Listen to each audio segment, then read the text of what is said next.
Hi, Tommy Heffernan, Precision Microbes here. We're going to do Tech in 10. We're going to shift to some equine Tech in 10s and look at an overview of the equine digestive system and a number of series this week. So we'll go, here we go, 10 minutes, under 10 minutes. So equine digestion, to set this scene. So when we think about equine digestion, like any digestive system, there's a whole component of parts. There's mastication, the mouth, the esophagus, there's the stomach. A lot of focus on, I suppose, equine gastric ulcer syndrome, ulceration of the stomach. And then we have the small intestine where a lot of enzymatic digestion occurs. But then the hindgut, and I've been fascinated with equine digestion since I started this project, looking at the hindgut in the horse and the potential challenges we see. And certainly from a research point of view, I'm very lucky to work across all number of species and I see different papers.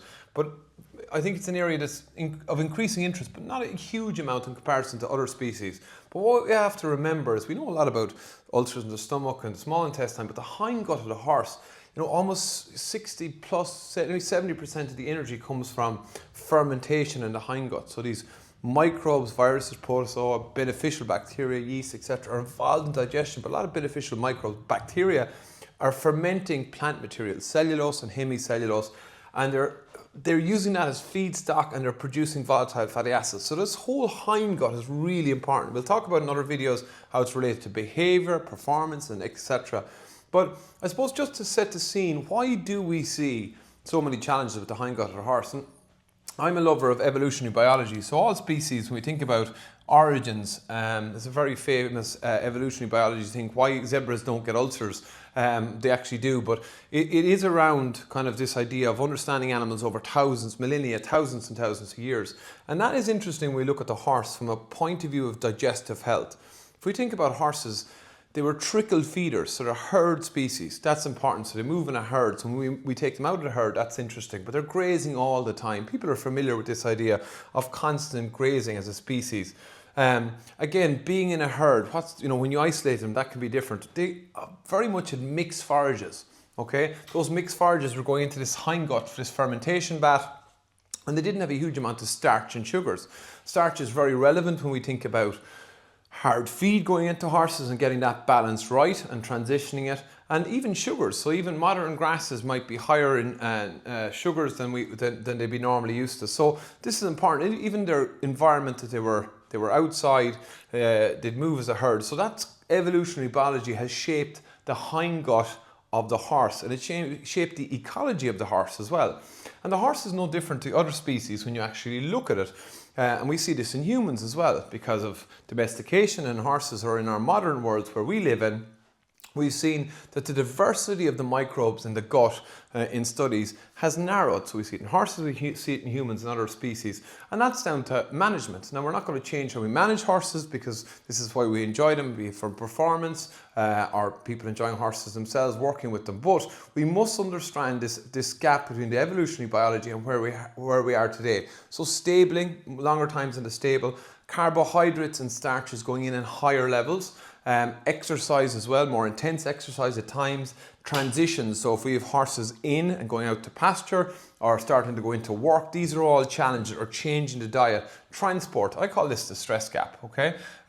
This is modern management, domestication, and that has an influence on the microbiome. And what we typically see is we see a narrowing of diversity. So when we think about the microbiome, what is it? Well, there's microbiomes everywhere. There's actually an oral microbiome. There's actually, I read a paper on the paranasal microbiome. There's biomes in the lungs. But typically when we think about the gut biome of the horse, we'll think about the hindgut. And these microbes, viruses, protozoa, fungi, yeast, etc. are working collectively as an organ. They're very important for digestion. They regulate immune function and they provide protection. So we can, through ssRNA and sequencing, look at the different types of microbes in the gut. But when I read a lot of this research, it's very hard to define what a healthy microbiome is, because it can fluctuate. So the foals start with a different microbiome, they develop them over time. When you have horses in competition or in different feed types, that can actually fluctuate. But what you want is stability over time. That stability we'll often see outwardly, not always mean you have a healthy microbiome, but fecal consistency. Horses are holding condition. They're not showing outward signs of behaviour changes, or their coat isn't changing either.